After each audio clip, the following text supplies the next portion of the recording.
Good morning, good afternoon, good evening sa inyong lahat. Katatapos ko lang nanood kay PB Team Peter Paul na vlog na kanina nandoon sila sa kabundukan or kahapon. Nandoon na sila sa pinaka mahirap ng abutin talaga na klaseng kabundukan at in fact, sinasamahan na sila ng bagani, yung sundalo ng kabundukan para lang sila ma-safe. Ngayon, napaisip ako, can you imagine yourself or can you imagine if Krishna is with them during this time? Nagpa-feeding sila doon sa mga katutubo pero wala silang, yun lang bahay na maliit na yun, yung kubong maliit na yun, doon din sila natutulog. So can you imagine kung nasi Krishna doon kasama nila, di ba? Mahirap talaga yung babae na makasama doon at saka yung kabundukan hindi safe sa katulad natin mga babae. So, am I glad na nahiwalay si Krishna? Yes, I am. Kasi, mas safe si Krishna sa kapatagan. So, maganda na ngayon talaga ang nangyayari sa pamamaraan ni Krishna na dyan siya nagbablog dyan sa kapatagan kisa sasama siya sa kanila doon sa kabundukan. And then, wait na lang tayo na one of these days, magkakasama silang lahat kasi party naman siya ng Pugong Biyahero team eh. Yun nga lang, she did her own way. She did her own mark, kumbaga. Gumawa si Krishna ng sarili niyang marka. Which is good dahil may pahintulot naman siya. And then, hindi siya binitawan ng PB team. Nandoon yung support. So kanina nga, doon sa vlog ni Inday Ugdot ba yun? Na nagtatanim yung lula nila ng mga halaman. Tapos nandoon si Krishna at si Ugdot nakikitanim din. May nabanggit si Krishna na nasabi na sumagot yung lula niya na ay baka hindi na yun pupunta sila dito, sabing ganon. Tapos sabi ni Krishna na di nga ni pupunta yan sila ngayong sunod na araw. Parang ganon ang pagkaintindi ko eh. So, bibisitahin talaga nila si Krishna kung makaluwag-luwag sila sa mga schedules nila. At then, one of these days, makita na lang natin silang nagsama-sama ulit.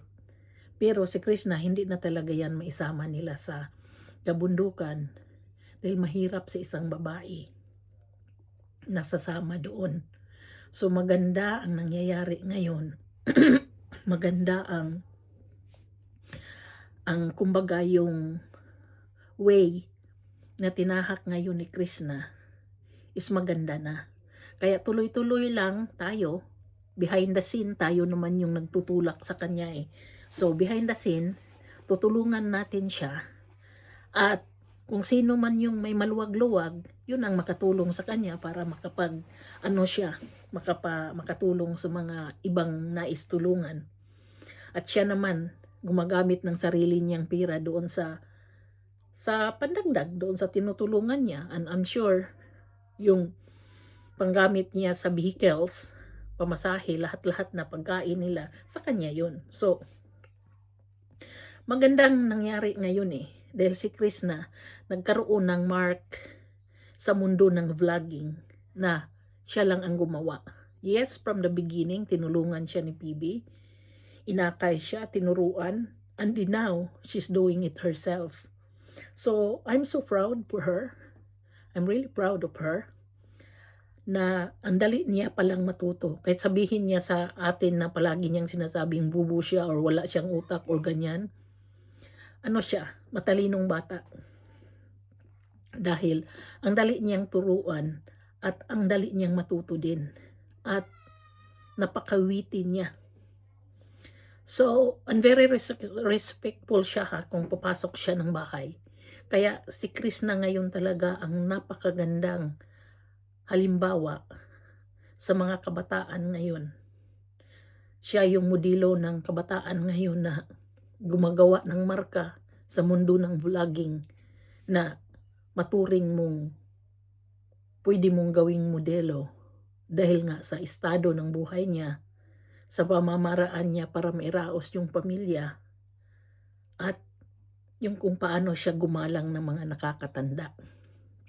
Which is, sa mga kabataan na yun na nandyan sa kapatagan dahil sa internet, sa cellphone, nawawala na. So yun,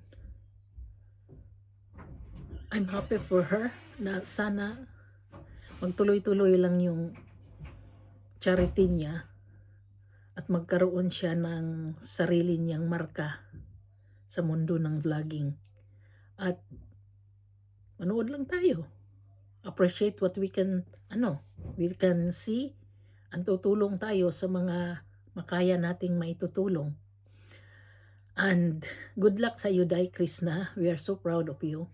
At saka ni Inday Ugdot, kayo talaga ang tandem na maganda eh.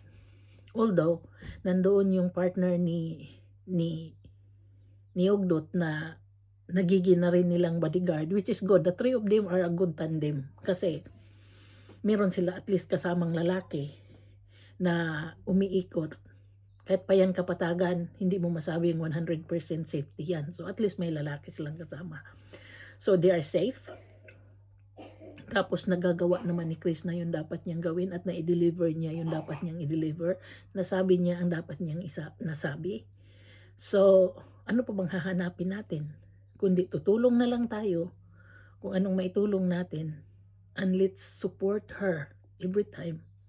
Dahil kailangan niya tayo at kailangan yung tulong at support natin, kailangan ng pamilya niya. Then, malaking bonus na rin sa atin na nakakatulong tayo sa kanila at sila nakakatulong. So, it roll back. Nagbalik-balik lang yung good vibes, good good karma sa ating lahat.